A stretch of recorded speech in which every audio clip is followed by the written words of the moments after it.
Hakim-Hakim 4 ayat yang keempat sampai ke-9. Pada waktu itu Deborah, seorang nabiah istri Lapidot, memerintah sebagai hakim atas orang Israel. Ia biasa duduk di bawah pohon korma. Deborah antara Rama dan Betel di pegunungan Efraim, dan orang Israel menghadap dia untuk berhakim kepadanya.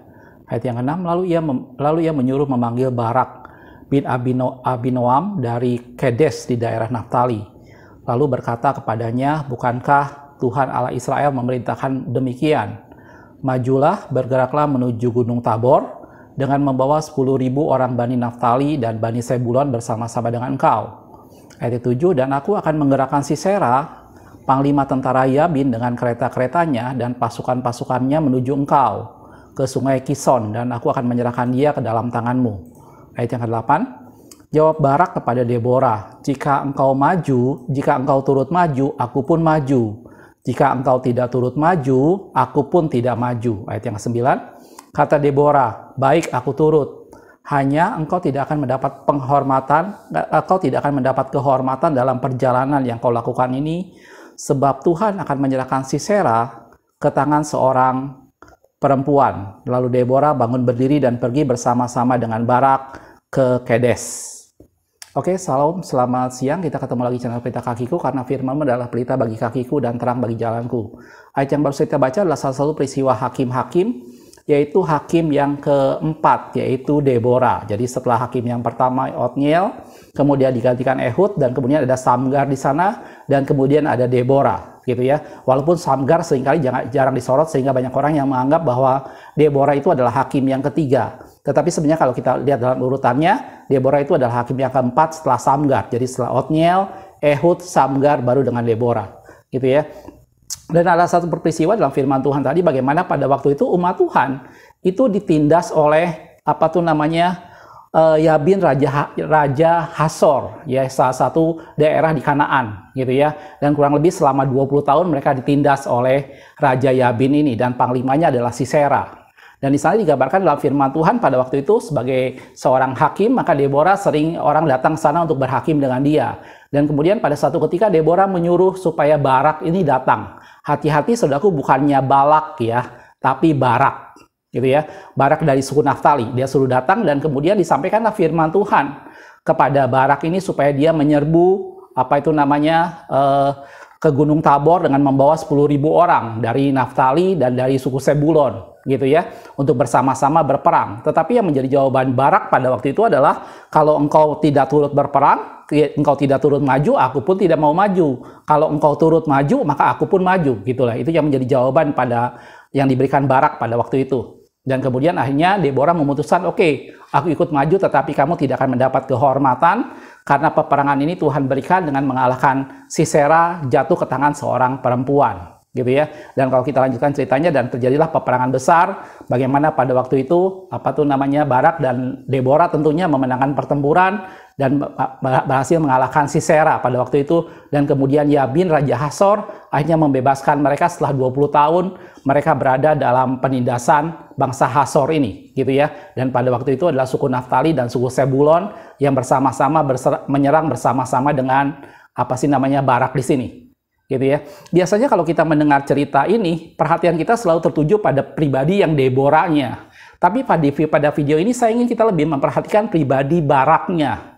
Bagaimana dia salah seorang yang dipilih Tuhan untuk memimpin sebuah pertempuran membebaskan umat Tuhan merebut satu daerah pada waktu itu yang dikuasai oleh Yabin Raja Hasor tadi dengan panglimanya itu Sisera, gitu ya. Melalui Deborah, seorang nabiah dikatakan dalam firman Tuhan, dan dia seorang hakim pada zaman itu, Allah memilih Barak untuk memimpin umat Tuhan, suku Naftali dan suku Sebulon untuk menyerang, gitu ya. Seringkali kita hanya memperhatikan bagaimana Barak ini seperti digambarkan seorang yang pengecut, bagaimana dia tidak berani bertempur kalau Deborah tidak ikut bertempur, dia tidak berani maju kalau Deborah tidak ikut maju, sehingga digambarkan di sana bahwa dia tidak mendapat kehormatan. Barak tidak mendapat kehormatan karena pertempuran itu dimenangkan oleh seorang perempuan, bagaimana Sisera Tuhan serahkan jatuh ke tangan seorang perempuan, gitu ya. Nah, pada video ini kita akan melihat lebih banyak mengenai pribadi Barak ini, gitu ya. Bagaimana dia satu orang yang sebenarnya sudah dipilih Tuhan. Dan memang kalau kita perhatikan pada zaman itu, biasanya pertempuran dilakukan oleh seorang pria. gitu ya.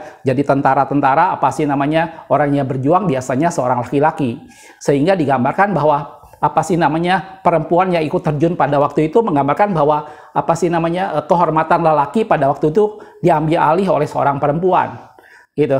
Tetapi saya ingin melihat satu hal yang lain tentang Barak ini, bagaimana dia mungkin oke, kalau kita bilang, kita lihat dalam firman Tuhan tadi bagaimana dia tidak mau kalau Deborah tidak mau ikut berperang. Tetapi saya melihat mungkin dia berperang, mengatakan seperti itu, mungkin semata-mata bukan karena dia tidak berani menghadapi itu sendirian, tetapi karena dia melihat bahwa Deborah adalah seorang nabi.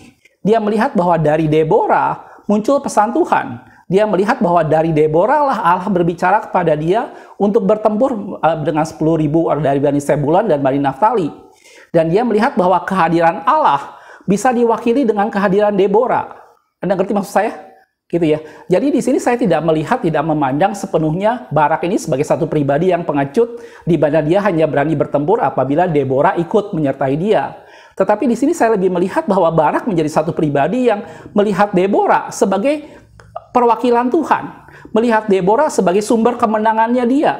Dia mengandalkan kehadiran Deborah dan dia menginginkan pertempuran itu ada di dalam kendali Deborah. Dan kalau kita lihat memang di ayat selanjutnya Deborah memberi perintah.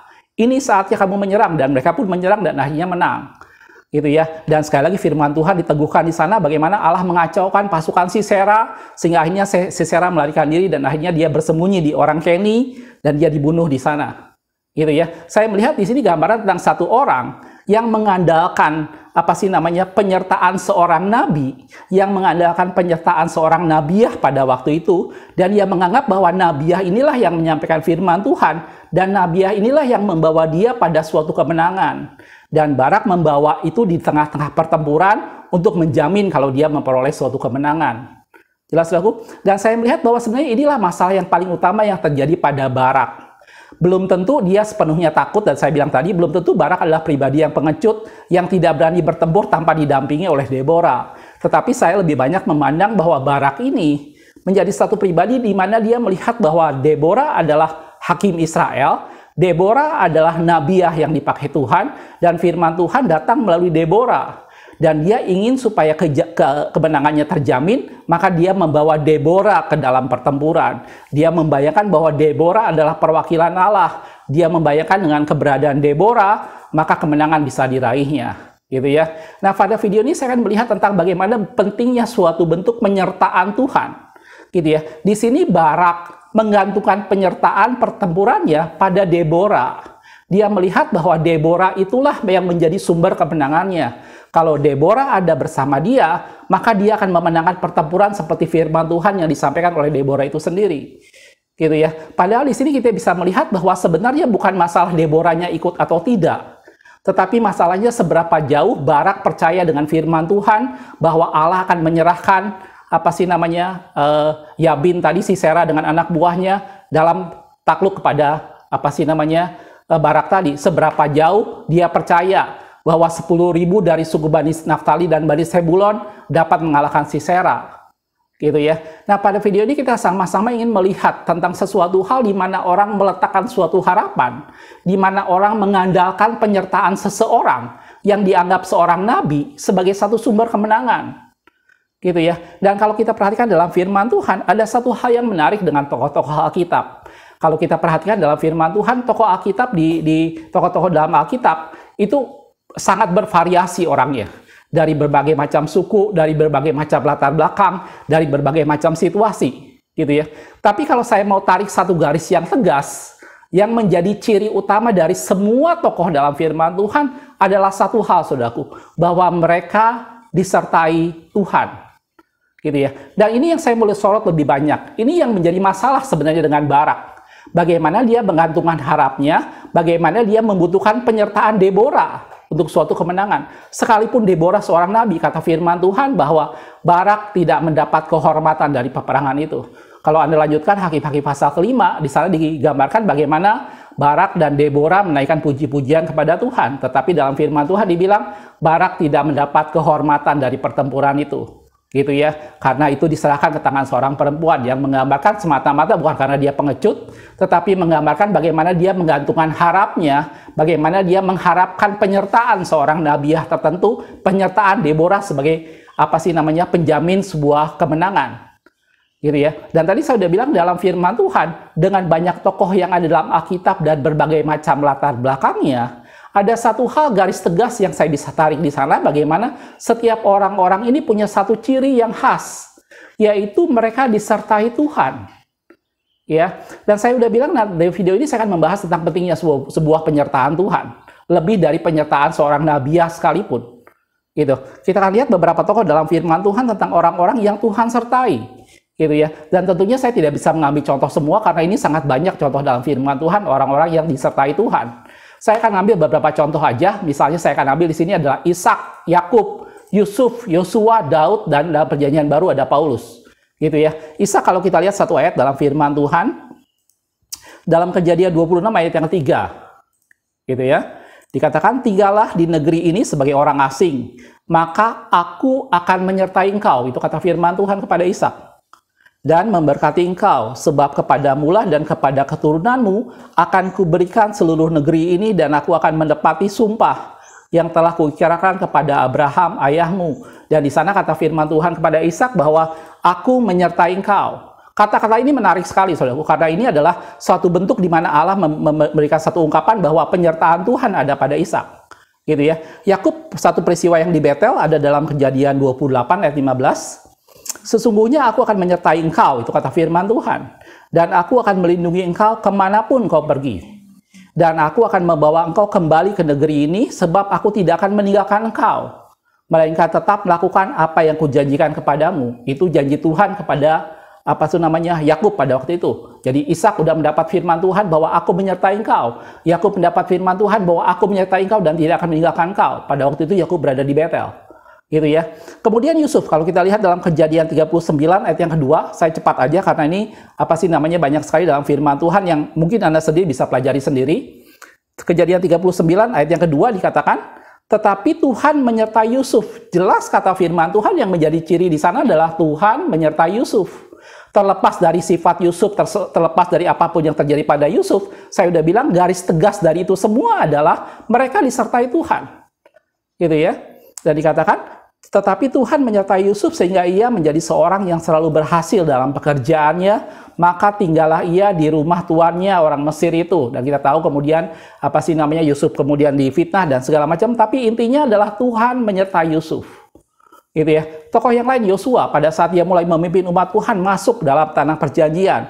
Yosua 3 ayat yang ke-7, dan Tuhan berfirman kepada Yosua, pada hari inilah aku mulai membesarkan namamu di mata seluruh orang Israel. Saya pernah bahas bahwa yang menaikkan nama Yosua di depan orang Israel bukan Musa, gitu ya. Tetapi yang menaikkan nama Yosua di depan seluruh orang Israel adalah Tuhan sendiri. Lanjutannya, supaya mereka tahu bahwa seperti dahulu aku menyertai kamu, menyertai Musa, demikianlah aku akan menyertai engkau. Di Yosua 6 ayat 27 dikatakan seperti ini. Dan Tuhan menyertai Yosua. Dan terdengarlah kabar tentang dia di seluruh negeri itu. Jelas aku? Itu orang-orang dalam firman Tuhan bagaimana Ishak, Yakub, Yusuf, Yosua disertai Tuhan. Kita akan lihat cerita Daud. Saya yakin Daud juga menjadi satu cerita yang ada dan saya cukup familiar. Dalam 1 Samuel 18 ayat 14 dikatakan seperti ini. Daud berhasil di segala perjalanannya. Kenapa? Sebab Tuhan menyertai dia. Ya, dan kita tahu dalam firman Tuhan dikatakan sepanjang umur hidup Daud tidak pernah melakukan kesalahan apa-apa kecuali yang bersangkutan dengan istri Uria. Gitu ya. Dan dia bilang Daud terakhir mati tua dalam segala kemuliaannya. Dan dalam firman Tuhan dikatakan Daud berhasil karena Tuhan menyertai dia. Dalam Perjanjian Baru kita kenal Pak Rasul besar yaitu Paulus. Kisah Rasul 18 ayat yang ke-10 dikatakan, sebab aku menyertai engkau, kata firman Tuhan. Pada waktu itu Paulus berada di Korintus. Gitu ya. Firman Tuhan datang kepada Paulus, sebab aku menyertai engkau dan tidak ada seorang pun yang akan menjamah dan menganiaya engkau, sebab banyak umatku di kota ini. Itu pada waktu itu Paulus ada di kota Korintus. Jelas aku? Itu 5 contoh dalam firman Tuhan tentang orang-orang yang tadi saya sudah bilang ada garis tegas dalam semua tokoh Alkitab. Salah satu ciri yang utama yang menjadi penghubung itu semua adalah mereka semua disertai Tuhan. gitu ya. Dan banyak contoh-contoh lain dalam firman Tuhan yang saya tidak sebutkan di sini, gitu ya. Tetapi itu semua menjadi ada satu titik yang sama dengan mereka semua, bagaimana mereka disertai Tuhan. Dan ini menjadi sesuatu hal yang penting, gitu ya. Dan itulah yang membuat Barak ini tidak mendapat kehormatan apa-apa, karena dia lebih percaya pada keberadaan Deborah dalam peperangan ketimbang dia percaya pada firman Tuhan itu sendiri. Gitu ya. Dia merasa dengan kehadiran Deborah dalam peperangan itu menjamin sebuah kemenangan. Padahal firman Tuhan yang disampaikan oleh Deborah itu sudah lebih dari cukup untuk memberikan satu janji bahwa Tuhan akan memberikan kemenangan. Dan bagaimana Tuhan mengacaukan barisan Sisera pada waktu itu. Tetapi Barak lebih membutuhkan kehadiran seorang nabiah di sana. Barak lebih membutuhkan kehadiran Deborah untuk menjadi bukti sebuah kemenangan. Dan tadi kita lihat contoh-contoh dalam firman Tuhan, bagaimana orang-orang ini mengerti pentingnya tentang bagaimana mereka disertai Tuhan. Mereka dalam kondisi yang seperti misalnya Yakub melarikan diri, dia setelah dikejar-kejar oleh Esau, dia melarikan diri, tetapi dalam kondisi seperti itu pun firman Tuhan katakan dia disertai Tuhan. Yusuf setelah dibuang dan dijual oleh saudara-saudaranya dalam kondisi sendiri, dalam firman Tuhan dikatakan Yusuf disertai Tuhan. Dan begitu juga dengan tokoh-tokoh yang lain ya. Dan saya melihat bahwa kata disertai Tuhan ini menjadi sesuatu hal yang penting yang menjadi ciri utama dalam kehidupan umat Tuhan. Gitu ya. Mereka boleh dalam keadaan sendiri, mereka boleh dalam keadaan terbuang, mereka boleh dalam keadaan sedang dikejar-kejar, tetapi selama mereka disertai Tuhan, maka segala sesuatu yang luar biasa akan terjadi di sana. Kata kuncinya adalah mereka disertai Tuhan. Gitu ya. Dan ini yang kehilangan dengan Barak tadi, gitu ya. Barak tidak mementingkan firman Tuhan yang disampaikan oleh Deborah tadi. Dia lebih mementingkan kehadiran Deborahnya itu sendiri. Gitu ya. Dan dalam firman Tuhan itulah tokoh-tokoh dalam firman Tuhan bagaimana mereka disertai Tuhan dan Tuhan mengatur jalan hidup mereka dan segala sesuatu terjadi sesuai dengan rencana Tuhan dalam kehidupan mereka karena Tuhan menyertai mereka. Gitu ya. Nah, dari sini kita yang sama-sama melihat tentang kenapa sih kita kenapa sih pentingnya disertai Tuhan. Dan saya bilang ini ciri dari semua tokoh-tokoh dalam Alkitab, ciri yang utama yang ada pada mereka adalah mereka disertai Tuhan. Kata disertai ini bukan berarti selalu berarti kata yang selalu kita bayangkan berarti betul berjalan bersama-sama betul. Tetapi kata disertai sini bisa mengandung arti bagaimana dia dijaga Tuhan, bagaimana Tuhan yang memegang dia, bagaimana Tuhan yang mendukung dan berada di pihaknya. Itulah yang terangkum dalam kata disertai di sini. Gitu ya. Pada saat seorang disertai Tuhan, maka Tuhan ada di pihak dia. Tuhan mendukung dia, Tuhan menjaga dia, dan Tuhan memegang dia. Gitu lah. Dan itu yang digambarkan dengan disertai Tuhan, dan itu lebih daripada cukup. Jelas, Saudaraku? Nah, sekarang kalau kita lihat kenapa pentingnya kita umat Tuhan untuk disertai Tuhan. Yang pertama, penyertaan Tuhan itu bicara soal kemenangan dalam setiap pertempuran dalam kehidupan kita. Dalam firman Tuhan, kalau kita lihat dalam Perjanjian Lama, salah satu bentuk kemenangan adalah pada waktu Tuhan menyatakan dirinya dalam bentuk Tuhan hadir dalam tabernakel, khususnya dalam tabut perjanjian, maka kehadiran tabut perjanjian menjadi gambaran bahwa di sanalah Tuhan hadir dan mereka akan memenangkan pertempuran. Gitu ya. Kehadiran Tuhan di sana berarti bicara soal kemenangan pada saat umat Tuhan berhadapan dalam pertempuran. Gitu ya. Dalam Amsal 21 ayat 31 dikatakan seperti ini. Kuda diperlengkapi untuk hari peperangan, tetapi kemenangan ada di tangan Tuhan. Jelas, Saudaraku? Jadi bukan seberapa banyak orang yang mendukung kita, bukan seberapa banyak orang pasukan yang berada di pihak kita, bukan seberapa banyak kuda yang ada bersama-sama dengan kita, tetapi apakah Tuhan menyertai kita? Itulah kunci sebuah kemenangan. Gitu ya. Barak bisa mengalahkan pertempuran itu bukan semata-mata karena 10.000 dari suku Naftali dan suku Sebulon, tetapi karena Tuhan sudah berkata terlebih dahulu bahwa dia akan menyerahkan Sisera ke dalam tangan mereka. Gitu ya. Dan harusnya Barak dengan perkataan seperti itu saja, dia sudah cukup tahu bahwa Tuhan akan bertindak, ada atau tidak adanya Deborah di sana. Jelas, Saudaraku? Jadi yang pertama kalau kita bicara kenapa kita perlu pentingnya kehadiran Tuhan, penyertaan Tuhan perlu, karena apa? Itu bicara soal kemenangan. Dalam Roma 8 ayat 31 dikatakan, sebab itu apakah yang akan kita katakan tentang semuanya ini? Jika Allah di pihak kita, siapakah yang akan melawan kita? Jelas, Saudaraku? Tadi saya udah bilang, kata menyertai di dalamnya bisa mengandung arti memegang tangan kita, bisa mengandung arti mendukung kita berada di pihak kita, bisa mengandung arti juga di bagaimana dia menjaga kita. Itu adalah firman Tuhan digambarkan sebagai sesuatu di mana Allah menyertai kita. Dan dalam firman Tuhan tadi dikatakan kalau Allah di pihak kita, kalau Allah menyertai kita, siapa yang menjadi lawan kita? Dan itu adalah gambaran pentingnya sebuah penyertaan Tuhan. Sebuah penyertaan Tuhan menjadi kunci dari sebuah kemenangan. Itu yang pertama. Yang kedua, kalau kita bicara soal penyertaan Tuhan, maka kita bicara soal kemampuan yang Tuhan berikan, kesanggupan yang Tuhan berikan untuk melakukan suatu pekerjaan Tuhan. Pekerjaan ilahi, tugas yang Tuhan berikan pada setiap Anda dan saya, dan orang-orang dalam firman Tuhan, itu tidak mereka lakukan atas kesanggupannya sendiri. Tetapi karena ada penyertaan Tuhan, karena Tuhan menyertai mereka, maka kehadiran Tuhan membuat mereka mampu melakukan semuanya. Gitu ya. Dalam Yohanes 3 ayat yang kedua, dikatakan seperti ini. Ia datang pada waktu malam kepada Yesus. Ini adalah Nikodemus, saudaraku ya.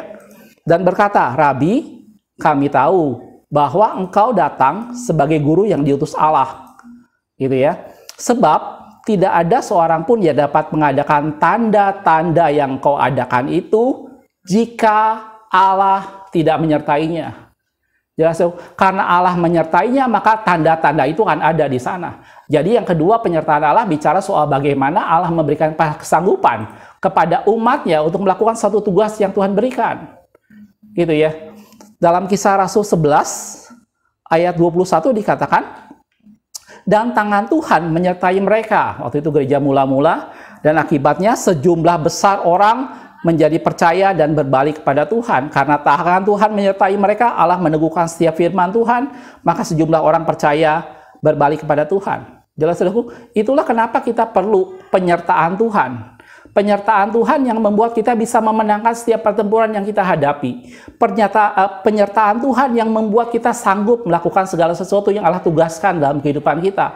Dalam pelayanan, dalam apapun yang kita lakukan, kita harus tahu bahwa kita melakukan semuanya karena Allah memberi pada kita kesanggupan. Dan untuk itu kita butuh penyertaan Tuhan. Jelas, saudaraku? Dan yang ketiga, kalau kita bicara soal penyertaan Tuhan, ini bicara soal kekuatan atau penghiburan buat diri kita sendiri pada saat kita mengalami saat-saat di mana kita lemah. Pada saat di mana kita mengalami saat-saat sendiri, penyertaan Tuhan itu menjadi kekuatan buat kita semua. Gitu ya. Dalam Yohanes 16 ayat 32 dikatakan, lihat saatnya datang, bahkan sudah datang, bahwa kamu dicerai-beraikan masing-masing ke tempatnya sendiri. Ini perkataan Yesus menjelang disalibkan. Dia berkata pada murid-muridnya bahwa saatnya akan datang dan sudah tiba saatnya kamu akan dicerai-beraikan. Gitu ya. Dan kamu meninggalkan aku seorang diri. Yesus katakan seperti itu. Tapi lanjutannya, namun aku tidak seorang diri, sebab Bapa menyertai aku. Dan itulah pentingnya penyertaan Tuhan. Penyertaan Tuhan membuat kita tidak pernah sendiri. Jadi kalau misalnya ada anak Tuhan yang kesepian, pertanyaannya adalah apakah Tuhan menyertai dia? Apakah dia hidup dalam penyertaan Tuhan? Apabila ada hamba Tuhan yang stres, maka pertanyaannya apakah Tuhan menyertai dia? Apakah dia hidup dalam penyertaan Tuhan? Karena kalau dia hidup dalam penyertaan Tuhan, maka Allah memberi pada dia kemenangan, maka Allah memberi pada dia kesanggupan, maka Allah memberi pada dia kekuatan dan penghiburan pada saat dia mengalami saat-saat sendiri. Jelas, saudaraku? Dan kata firman Tuhan, sekalipun mereka semua tercerai-berai, aku tidak sendiri, kata firman Tuhan, karena Bapa menyertai aku. Jelas, saudaraku? Itu tiga hal yang penting kenapa kita bicara soal penyertaan Tuhan. Gitu ya. Banyak hal dalam kehidupan kita di mana kita tidak bisa lakukan itu semua sendiri. Banyak pertempuran dalam kehidupan kita, banyak peperangan dalam kehidupan kita yang tidak bisa kita menangkan dengan kekuatan sendiri. Gitu ya. Dan yang kita butuhkan adalah penyertaan Tuhan. Gitu ya. Dalam 2 minggu ke depan kita akan mengakhiri tahun 2021 ini dan masuk ke dalam tahun 2022, saudaraku. Dan kita tidak pernah tahu apa yang akan terjadi di sana, tetapi yang membuat kita sanggup melewatinya, yang membuat kita bisa memenangkan semua pertempuran dan tantangan di depan sana, bukan karena kesanggupan kita, bukan karena keterampilan kita, bukan karena pengalaman kita. Yang membuat kita mampu melewati itu semua apabila Tuhan menyertai kita. Dan itulah kuncinya, saudaraku. Itulah semua kunci tokoh-tokoh dalam Alkitab yang dengan latar belakang yang mereka berbeda-beda. Saya udah bilang tadi ada satu garis tegas yang sama pada mereka semua, yaitu Tuhan menyertai mereka. Karena Tuhan menyertai mereka, maka mereka bisa memenangkan sebuah pertempuran.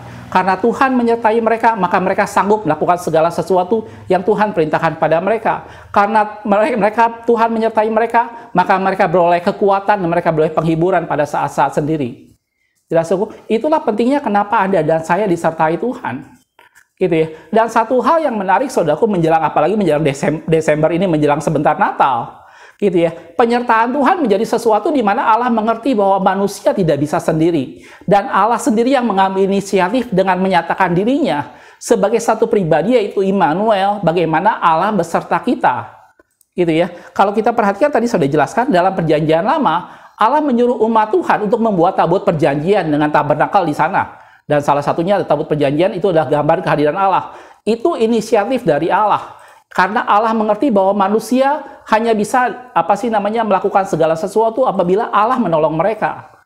Gitu ya. Dan itu semua digenapi dalam pribadi Yesus. Kalau kita lihat dalam Matius 1 ayat 23 dikatakan, sesungguhnya anak darah itu kan mengandung dan melahirkan seorang anak laki-laki. Saya yakin ini semua sudah kita sangat familiar. Dan mereka akan menamakan dia Immanuel, yang berarti Allah menyertai kita. Tidak ada yang lebih penting dalam kehidupan umat Tuhan selain penyertaan Tuhan. Tidak ada yang lebih penting dalam kehidupan Anda dan saya selain bagaimana Allah menyertai kita. Itu yang terlebih penting dari semuanya. Dan Allah mengerti, gitu ya. Dan Allah melakukan segala upaya untuk hadir di tengah-tengah umatnya supaya dia bisa menyertai umatnya terus. Gitu ya. Pada masa Perjanjian Lama Allah muncul dalam satu bentuk, yaitu tabut perjanjian. Dalam Perjanjian Baru Yesus itulah yang mengendapinya, karena itu disebut ya Immanuel, Allah beserta dengan kita. Gitu ya. Itu sendiri ada dalam Yesaya, saya yakin ayatnya juga Anda sudah tahu. Yesaya 7 ayat 14. Sebab itu Tuhan sendirilah yang akan memberikan kepadamu suatu tanda. Sesungguhnya seorang perempuan muda mengandung dan melahirkan seorang anak laki-laki, dan ia akan menamakan dia Immanuel. Jelas, saudaraku? Itulah sesuatu hal yang penting dalam kehidupan Anda dan saya. Dan Yesus berjanji pada saat dia terakhir meninggalkan murid-muridnya dan dia naik ke surga, dia berjanji pada murid-muridnya untuk memberikan amanat agung, dan dia berkata pada mereka, aku menyertai kamu selama-lamanya. Gitu ya. Matius 28 ayat 20 dikatakan, dan ajarlah mereka melakukan segala sesuatu yang telah kuperintahkan kepadamu. Dan ketahuilah, aku menyertai kamu senantiasa sampai kepada akhir zaman. Gitu ya. Apa yang Anda dan saya minta dari Tuhan selain daripada penyertaan Tuhan? Penyertaan Tuhan itu lebih penting dari apapun juga. Apabila Allah di pihak kita, siapa yang menjadi lawan kita? Pada saat Allah menyertai kita, segala sesuatu bisa terjadi. Segala sesuatu Allah tolong kita, Allah mampukan kita melewatinya. Melalui penyertaan Tuhan kita akan beroleh kemenangan. Melalui penyertaan Tuhan kita akan beroleh kesanggupan melakukan segala sesuatu. Gitu ya. Dan satu hal yang luar biasa, Yesus berjanji bahwa tidak akan meninggalkan kita. Yesus berjanji akan selalu menyertai kita karena dia adalah Immanuel. Dan dia berkata, aku pergi kepada Bapa dan aku akan mengutus seorang penolong untuk menyertai kamu selama-lamanya. Kita lihat dalam Yohanes 14 ayat 16 dikatakan seperti ini. Aku akan minta kepada Bapa dan Ia akan memberikan padamu seorang penolong yang lain supaya Ia menyertai kamu selama-lamanya. Itu adalah pribadi Roh Kudus yang menjadi perwakilan Allah, yang menjadi manifestasi dari pribadi Allah sendiri dalam kehidupan kita masing-masing sehingga kita disertai Allah. Gitu ya. Dalam ayat di bawahnya, ayat 17, yaitu roh kebenaran. Dunia tidak dapat menerima dia, sebab dunia tidak mengenal dia, tidak melihat dia, dan tidak mengenal dia. Tetapi kamu mengenal dia, dan dikatakan sekali lagi, sebab ia menyertai kamu, dan akan diam di dalam kamu. Jelas, saudaraku? Jadi itu menjadi sesuatu hal yang Allah sediakan buat Anda dan saya umatnya. Ya, karena Allah mengerti bahwa umat Tuhan itu butuh penyertaan Tuhan.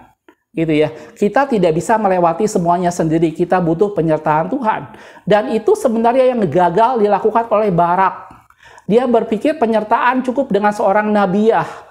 Anda dan saya tidak bisa melakukan suatu pertempuran. Mungkin pada satu ketika bisa kita memenangkan tertentu dengan kehadiran seorang yang kita percayai, seorang yang lebih rohani. Tetapi ketahuilah bahwa kita tidak akan mendapat kehormatan apabila kita mengandalkan itu semua pada satu manusia tertentu, sekalipun itu seorang nabi sekalipun. Dan itulah yang terjadi pada Barak. Dan saya bilang tadi, bukan semata-mata karena itu perempuan, tetapi karena Barak lebih mementingkan kehadiran Deborah untuk menemaninya, ketimbang kehadiran Allah sendiri dalam bentuk firman-Nya. Itu. Dan akibatnya Barak tidak mendapat kehormatan sekalipun dia memenangkan pertempuran. Dan Allah mau Anda dan saya, kita tidak menggantungkan diri pada penyertaan seseorang tertentu, kita tidak menggantungkan diri pada seorang nabi tertentu, tetapi mari kita gantungkan diri pada penyertaan Tuhan. gitu ya. Dan dia berjanji menyertai kita dengan Roh Kudus-Nya. Melalui penyertaan Tuhan kita beroleh kemenangan, melalui penyertaan Tuhan kita beroleh kesanggupan, melalui penyertaan Tuhan kita beroleh kekuatan dan penghiburan pada saat kita sendiri. Dan semua tokoh dalam firman Tuhan, saya sudah garis bawahi tadi, ada satu hal yang garis tegas antara mereka, yaitu mereka disertai Tuhan. Jelas, saudaraku? Dan ini yang menjadi kita bersyukur dalam masa perjanjian baru, bagaimana Yesus telah lahir dan dia diberi nama Immanuel, bahwa Allah ada beserta kita. Dan dia tidak pernah meninggalkan kita sendiri, bahkan pada saat dia naik ke surga, dia akan menyertai kita selama-lamanya, dan dia mengutus Roh Kudus untuk menyertai kita selama-lamanya. Dan itu menjadi satu bentuk bagaimana Allah menyertai umatnya.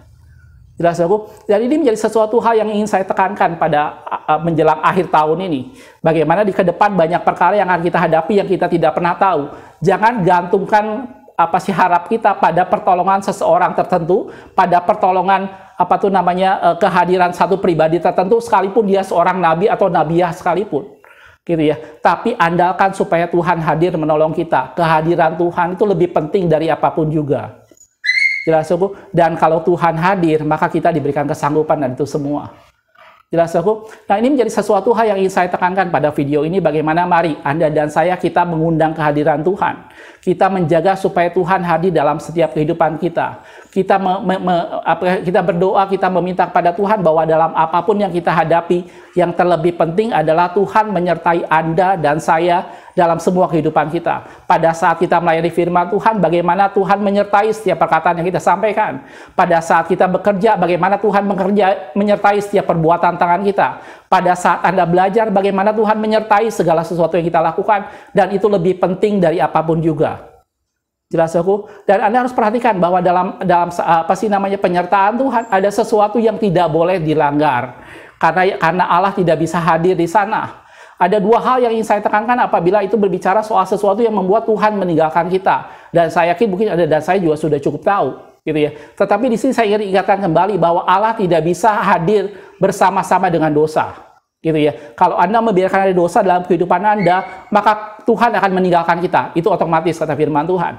Karena terang tidak bisa bersatu dengan gelap. Mari jangan hidup di dalam dosa supaya Tuhan bisa hadir dan menyertai kita semua. Dan yang kedua, jangan abaikan Tuhan. Undang selalu Tuhan dalam setiap kehidupan kita. Minta pertolongan Dia, minta supaya Dia hadir dan menolong kita. Jangan tidak pedulikan Tuhan dan melakukan semua dengan kekuatan sendiri. Gitu ya. Itu dua hal yang penting supaya Allah tetap hadir menyertai kita. Jangan hidup di dalam dosa dan jangan tidak mempedulikan Tuhan. Mari undang Tuhan dalam setiap kehidupan kita dan kita akan beroleh kemenangan pada saat Tuhan menyertai kita. Jelas, saudaraku? Satu ayat yang terakhir di dalam Mazmur 71 ayat 18 dikatakan, juga sampai masa tuaku dan putih rambutku, ya Allah, janganlah meninggalkan aku. Itu permintaan Daud kepada Tuhan. Supaya aku memberitakan kuasamu kepada angkatan ini dan keperkasaanmu kepada semua orang yang akan datang. Jelas, aku? Ini yang menjadi doa kita sama-sama supaya Tuhan tidak meninggalkan Anda dan saya. Mari kita hidup dalam penyertaan Tuhan. Bukan penyertaan seorang manusia tertentu, bukan penyertaan seorang nabi tertentu, tetapi yang terpenting dari kehidupan kita adalah bagaimana Tuhan menyertai Anda dan saya. Gitu ya. Rindukan selalu penyertaan Tuhan setiap hari, jangan hidup di dalam dosa, karena dalam dosa Allah tidak bisa hadir di sana. Gitu ya. Tapi biarkan kita hidup benar, biarkan kita hidup kudus di hadapan Tuhan, dan kita undang kehadiran Tuhan supaya Dia tetap menyertai kita. Terlebih dari apapun juga, tidak ada yang lebih penting dalam kehidupan kita selain Tuhan menyertai kita. Gitu ya. Sadrak, Mesak, dan Abednego boleh masuk dalam dapur perapian yang menyala-nyala, tetapi kalau Tuhan berserta dengan mereka, tidak ada sesuatu pun yang bisa membahayakan mereka. Dan dia boleh masuk ke gua singa, tetapi kalau Tuhan menyertai dia, tidak ada sesuatu pun yang bisa melukai Daniel pada waktu itu. Dan kita lihat tokoh-tokoh dalam firman Tuhan, tadi saya sudah bilang pembeda di antara mereka semua adalah mereka disertai Tuhan. Dan mari Anda dan saya kita minta supaya Tuhan menyertai kita. Dan kita bersyukur Yesus sudah datang sebagai Immanuel dan Dia memberikan Roh Kudus-Nya. Mari bersekutu setiap hari dengan Roh Kudus supaya Dia memimpin kita, supaya Dia menyertai kita senantiasa dalam apapun yang kita lakukan. Dan bersama Dia kita bisa melakukan perkara yang besar. Jelas, saudaraku? Makasih sudah menonton. Kita ketemu di video berikutnya. Tuhan Yesus memberkati.